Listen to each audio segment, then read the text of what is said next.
Assalamualaikum semuanya, jumpa lagi sama Aufa. Hari ini kita akan ngelanjutin di listrik statis kita ya. Jadi aplikasinya apa aja sih ya?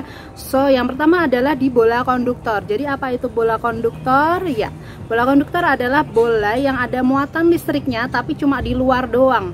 Jadi bagaimana aplikasinya, gimana medan listrik dan potensial listriknya? So, langsung aja ya, cekidot. Physics time.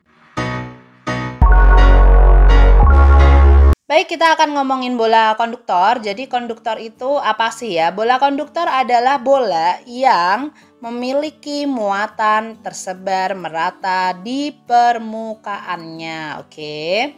Nah, di sini bisa bola pejal ataupun bola berongga, sama ya. Jadi misalkan aku punya titik A, B, dan C. Yang pertama A ada di pusatnya atau di dalamnya ya. Boleh di A di sini, boleh A di sana, di sana, di sana, di sana. Gitu ya. Yang B itu tepat di permukaannya. Kemudian C adalah di luar dari bola gitu ya. Jika jari-jari bola konduktor adalah R besar dan jarak titik dari pusat bola konduktor itu adalah R kecil. Jadi misalkan si B ini berarti R kecilnya sama dengan R besar ya. Kalau yang C lebih dari, kalau yang A itu kurang dari R besar, R kecilnya. Nah, untuk menghitung, kita di sini mau ngitung si energi atau kuat medan listrik dan si potensial listriknya. Oke, gimana kalau dia ada di dalam bola konduktor, di pas permukaannya ya, sama di luar bola konduktor. Nah, di sini sebenarnya penghitungannya menggunakan hukum Gauss yang kemarin ya, yang EA-COS itu kan basically itu dia dari integral EA ya. Oke. Tapi karena itu diturunkan jadi seperti itu. Nah, untuk menghitung yang kayak gini, ini jadinya sebenarnya nggak bola konduktor aja sih, bola pejal muatannya di menyeluruh, kemudian silinder itu juga bisa sama. Tapi untuk di SMA kalian biasanya lebih belajar ke bola konduktor aja. Mau pejal sama berongga sama aja, yang penting dia hanya ada di permukaan. Oke? Nah, bagaimana kalau di dalam? Nah, kalau di dalam itu nilai kuat medannya itu sama dengan 0 ya, sama dengan 0 karena di sini kan saling menghilangkan ya. Kalau plus mungkin plus ke sana, plus ke sana, plus ke sana gitu ya. Ini sebenarnya udah diturunin sih dari hukum Gauss kemarin. Kemudian kalau dari permukaan, di permukaan ya, tepat di permukaan itu E-nya adalah kaki per R kuadrat. Ingat R-nya adalah jari-jari. Kalau di luar maka dia nilainya R kuadrat ya. Ini rumusnya sama ya. Kalau E itu kan memang kaki per R ya. R kuadrat. Kaki per R kuadrat. Oke, gimana dengan potensial listriknya? Nah, ini kalian harus hati-hati. Kalau potensial listrik dikurang dari dan sama dengan itu nilainya sama ya. Jadi kaki per R. R-nya adalah R jari-jari bola konduktor R besar. Sedangkan kalau di luar itu menggunakan yang R kecil. Oke. Kaki per R ya, itu adalah potensial listrik. Sehingga kita bisa gambarin nih kalau dalam bentuk grafik ya, kuat medan listrik ya. Jadi bentuknya adalah kayak gini ya. Ketika sebelum R dia kagak punya E, tapi setelah punya R dia makin turun ya, karena ini kan dibagi R-nya makin gede gitu ya. Nah, untuk yang V agak beda dikit, yaitu ketika punya di R, dari 0 sampai R dari pusat bola ya, sampai R itu nilainya sama ya gitu ya, sampai sono gitu. Oke, itu adalah ngitung si E dan V pada bola konduktor. Nah, kita punya di sini rapat muatan. Apa yang disebut dengan rapat muatan? Ya, muatan persatuan luasnya. Kalau di sini adalah bola, berarti kita pakai luas bola gitu ya. Jadi luas bola 4 pi R kuadrat ya, sehingga itulah keterangannya di sini. Ini bacanya sigma ya. Sigma sama dengan rapat muatan gitu ya. Q muatan listrik seperti biasa, A adalah luas penampang. Oke, contohnya gimana? Contohnya di sini aku punya bola konduktor diameternya 12 cm diberi muatan sebesar min 50 mikrokolom. Tentukan kuat medan di titik yang jaraknya 3 cm dari pusat bola, 6 cm dan 4 cm. Oke, kita selesain satu persatu. Kita lihat dulu, kalau diameternya 12 cm berarti dia jari-jarinya adalah 6 cm ya. Kalau jari-jarinya 6 cm maka 3 cm ini sebenarnya ada di dalam bola. Karena ada di dalam bola maka E-nya adalah 0 gitu ya. Nah, yang B, oke, 6 cm dari pusat bola, berarti tepat di jari-jari. Sehingga kita pakainya kaki per R kuadrat. Ya, yang R-nya adalah jari-jari ya. Sehingga kita masukin aja. K-nya adalah 9, 10 pangkat 9, Q-nya 50 kali 10 min 6, minusnya nggak usah ya. Kemudian dibagi dengan jari-jarinya adalah 6 cm, kita jadikan meter. Sehingga kita dapetin 9 kali 50 adalah 450, 10 pangkat 3 ya, dibagi dengan 36, 10 pangkat min 4. Sehingga kita dapetin, ini bisa dibagi 9 semua, oke. Kita bagi 9, sehingga jadi 5, dan yang ini adalah 4 gitu ya.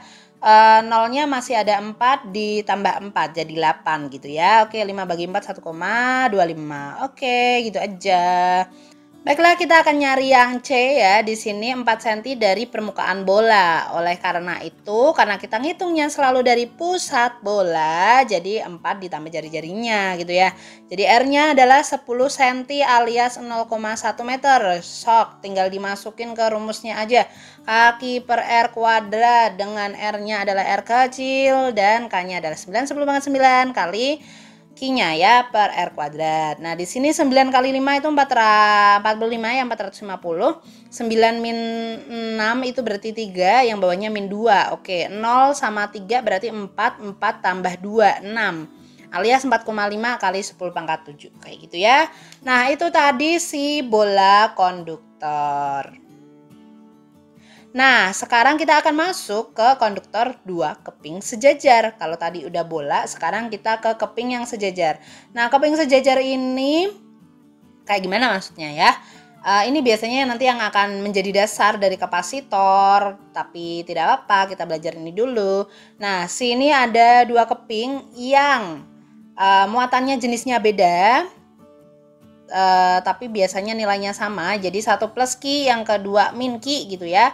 Nah, kalau kita kasih potensial listrik gitu ya, maka kita akan dapat ada energi listrik yang mengalir gitu, karena di sini ada plus sama min, jelas ya, akan mengalir dari potensial tinggi ke potensial rendah.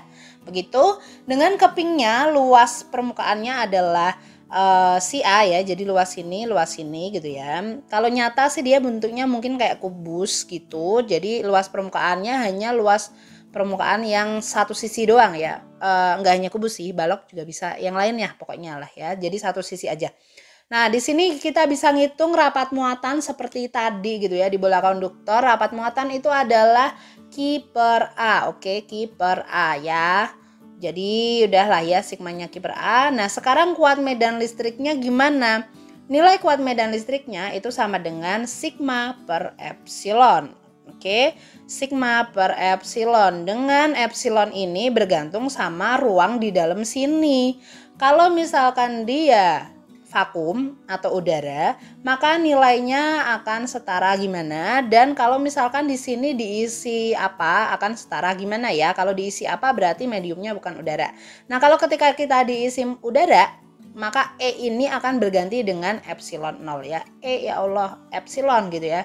Maka Q-nya sama dengan epsilon E-nya sama dengan sigma per epsilon 0. Oke, itu yang benar ya. Maka sama dengan, tinggal kita ganti aja Q per A sigmanya ya.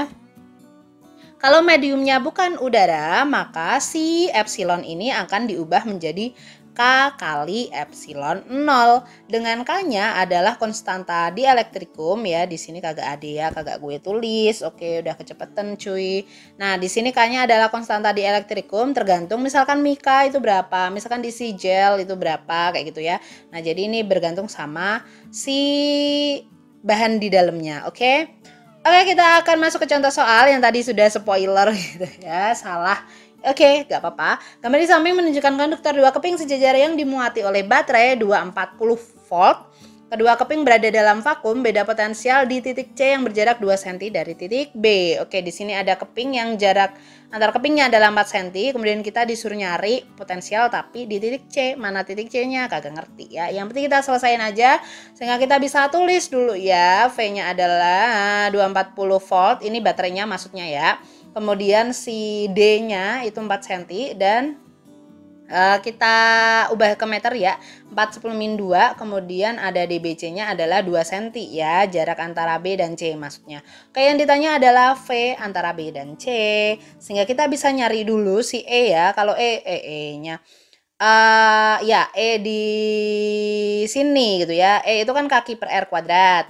Tapi di sini kagak ada ki, kagak ada R-nya, sehingga kita bisa hubungin sama si baterainya V kaki per R. Nah, ini kalau kita dapetin gitu kan ya, kita dapet set gitu, sehingga V sama dengan E kali R atau E sama dengan V per R. Sebenarnya ini udah aku tulis dari kemarin-kemarin ya rumusnya. Sehingga kita dapetin E itu sama dengan V per D ya, karena di sini jarak antar kepingnya adalah namanya D. Oke, sehingga 240 dibagi dengan 4/10-2, oke, adalah 6.000 Newton per kolom. Itu adalah kuat medan pada keping ini. Yang dicari bukan itu gitu ya. Yang cari adalah VBC. Sehingga kita balik lagi ya. VBC adalah E dikali DBC gitu ya. E-nya berapa? 6.000, DBC-nya 2/10-2, sehingga hasilnya adalah 120 volt. Seperti itu, gengs. Itu tadi bola konduktor, masih ada yang lain ya. So stay tune terus di channel Alfa. Jangan lupa subscribe, like, and comment. See you next time. Assalamualaikum.